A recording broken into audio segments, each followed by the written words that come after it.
एक स्थान पर नंदिनी और काव्या नाम की लड़कियां रहती थीं।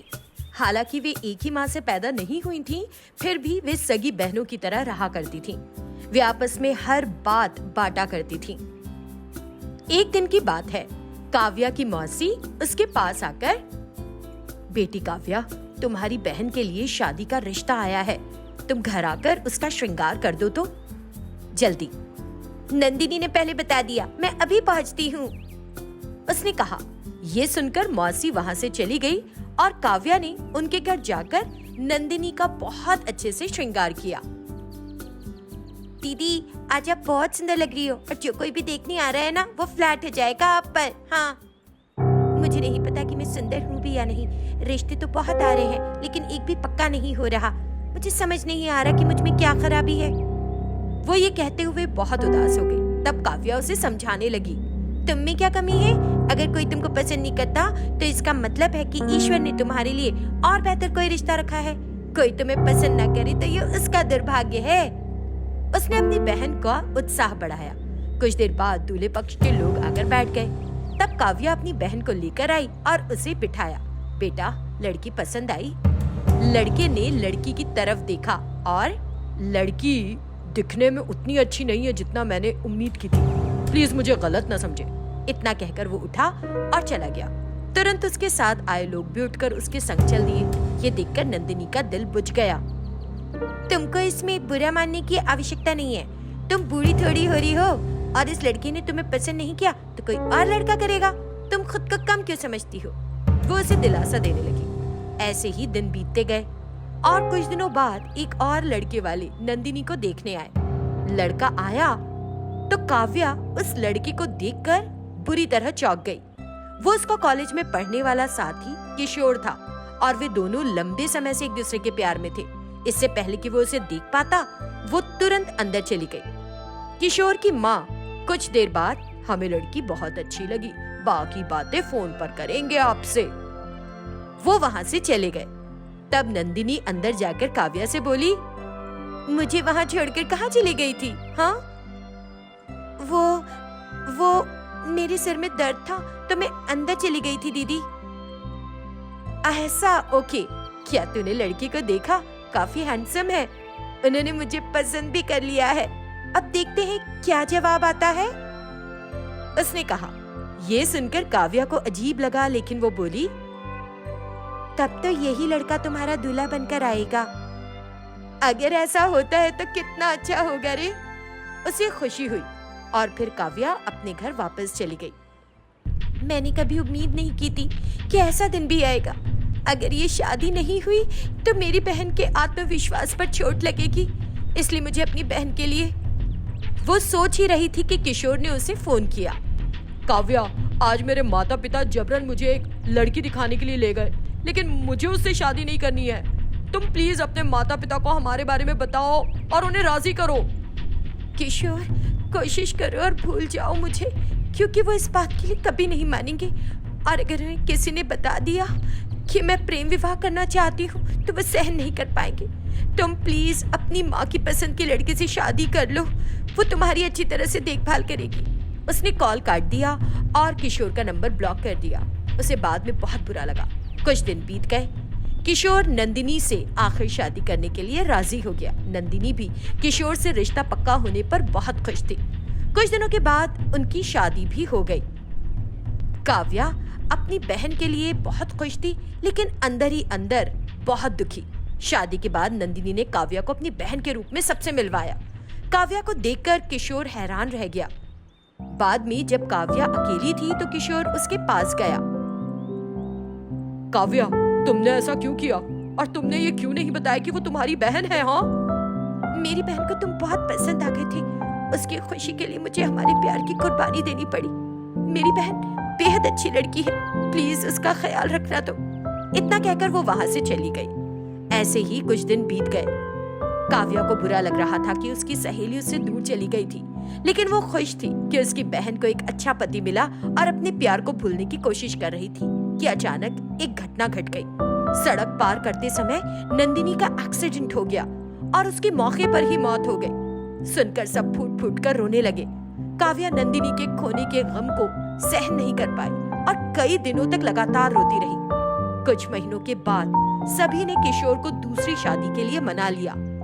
साथ ही उन्होंने ये भी सोचा कि किसी और से करने की बजाय क्यों ना उसकी सहेली और बहन काव्या से ही कर दी जाए। सारी बात तय हो जाने के बाद उन दोनों की शादी कर दी गई। गुना नामक गांव में एक गरीब परिवार रहता था, जिसमें सुब्बैया, उसकी पत्नी लक्ष्मी और उनकी बेटी चिट्टी रहते थे। क्योंकि उनका एक गरीब परिवार था, पति और पत्नी दोनों काम पर जाया करते थे और इस तरह वे अपना जीवन यापन कर रहे थे। चिट्टी को पढ़ाई करना बहुत पसंद था, लेकिन क्योंकि उनके पास पैसे नहीं थे, इसीलिए उसे बीच में ही पढ़ाई रोकनी पड़ी थी।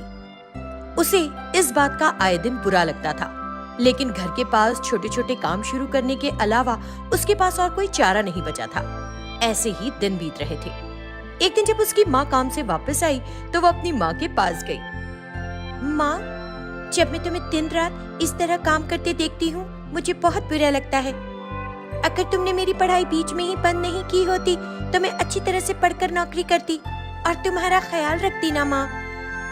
उसकी बात सुनकर उसकी माँ बोली, हमें पढ़ाई और शिक्षा की जरूरत नहीं है बेटी, ये सब झंझट अमीरों के हैं। तुमसे किसने कहा कि गरीब को नहीं पढ़ना चाहिए? वो बात नहीं है, सीधी बात, हमारे पास पैसा नहीं है और हमारी स्थिति भी ऐसी है कि जब तक हम काम पर नहीं जाते हमारे पास उस दिन खाने के लिए नहीं होता।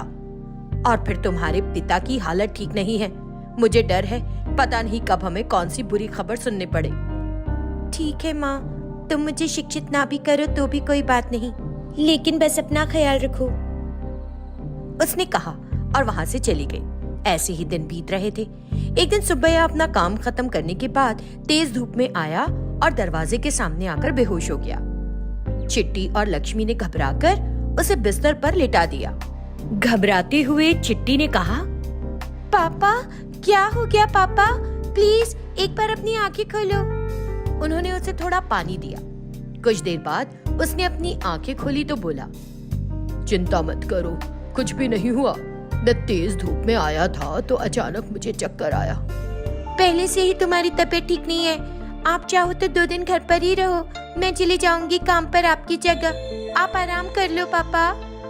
ये कहकर वो खाना बनाने किचन में चली गई। अगले दिन सुबह सुब्बैया का एक रिश्तेदार सोमैया उनके घर पहुंचा। ओह, बहुत दिनों के बाद आए, अब जाकर तुम्हें मेरी याद आई है ना? मैं आने की कोशिश कर रहा था लेकिन मुझे आने का समय ही नहीं मिला। मुझे पता चला कि तुम ठीक नहीं हो, इसीलिए देखने चला आया। इसके अलावा मैं तुम्हारे कंधों पर जो बोझ है उसे हल्का करने आया हूँ। सोमैया की बात सुनकर, वो क्या है भाई, क्या तुम अपनी इकलौती बेटी के बारे में भूल गए? उसकी शादी करनी है या नहीं? एक अच्छा प्रस्ताव है जहाँ वे कोई दहेज भी नहीं मांग रहे। क्या कहते हो तुम इस बारे में? मैं इसके लिए राजी हूँ। तुम कोई अच्छा दिन देखकर चिट्टी को देखने के लिए उन्हें बुलाओ, सुब्बैया ने कहा। तो सोमैया मान गया और अपने रास्ते निकल गया। ये सुनकर लक्ष्मी भी बड़ी खुश हुई, लेकिन चिट्टी को इतनी जल्दी उसकी शादी हो जाना पसंद नहीं आया। पापा, तो मेरी शादी को लेकर इतनी जल्दी में क्यों हो? मेरी तो अभी शादी की उम्र भी नहीं हुई, मैं अभी भी एक नाबालिग हूँ। हमारी भी तुम्हारी उम्र में ही शादी हो गई थी बेटी, बिना एक शब्द बोले शादी कर लो जहाँ हम कहें। लेकिन मेरी शादी करने की कोई जरूरत नहीं है माँ, मैं तुम्हारे साथ ही रहूंगी। तुम्हें इसकी जरूरत नहीं होगी, लेकिन हमें है। आजकल मेरी तबीयत भी ठीक नहीं रह रही, मुझे नहीं पता कब तक जिंदा हूँ। अचानक अगर मैं मर गया तो सब कहेंगे तुम्हारी जिंदगी बचाए बिना चला गया। मैं ये इल्जाम नहीं चाहता अपने सर पर। उसके ऐसा कहने पर चिट्टी बिना कुछ बोले ही चुपचाप खड़ी रह गई। ऐसे ही 4 दिन बीत गए। लड़के के लोग चिट्टी को देखने पहुंचे। लड़का एक प्रौढ़ व्यक्ति था, फिर भी बिना कुछ देखे सुब्बैया और लक्ष्मी उस प्रस्ताव के लिए राजी हो गए। रिश्ता तय करके वे लोग वहां से चले गए। माँ पापा, अब भी देर नहीं हुई, वो लड़का मुझसे उम्र में कितना बड़ा है, मैं उससे शादी नहीं करना चाहती। 3 साल बाद आप जिसे दिखाओगे मैं उससे शादी कर लूंगी, तब तक मुझे छोड़ दो, एक बार और सोच लो। रिश्ता तय हो जाने के बाद सोचने का कोई मतलब नहीं, और अच्छा प्रस्ताव मिला है। अगर हम इसे छोड़ देते हैं तो हमें इस तरह दूसरा अवसर नहीं मिलेगा, इसलिए कुछ मत कहो और शादी के लिए हाँ कह दो। इसे मेरी आखिरी इच्छा समझो। ये कहकर उसने चिट्टी का मुंह बंद कर दिया। फिर कुछ दिनों के बाद उन्होंने अपनी नाबालिग बेटी का विवाह उस प्रौढ़ आदमी से कर दिया। कुछ ही समय बाद चिट्टी का पति बीमार हो गया और उसकी मृत्यु हो गई। सुनकर सभी को बहुत दुख हुआ। चिट्टी सभी औपचारिकताएं पूरी करके अपने घर वापस आ गई। उसे देखकर उसके माता पिता एक शब्द भी नहीं बोल सके, बस शर्म से सिर झुकाकर खड़े रहे। अब सिर नीचे करके खड़े होने से गलती थोड़ी सुधरेगी।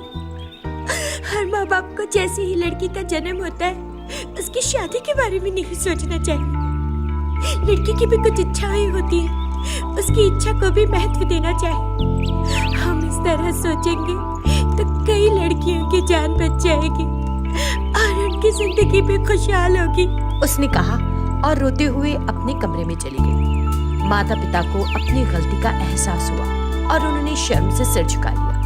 लेकिन अब क्या हो सकता था।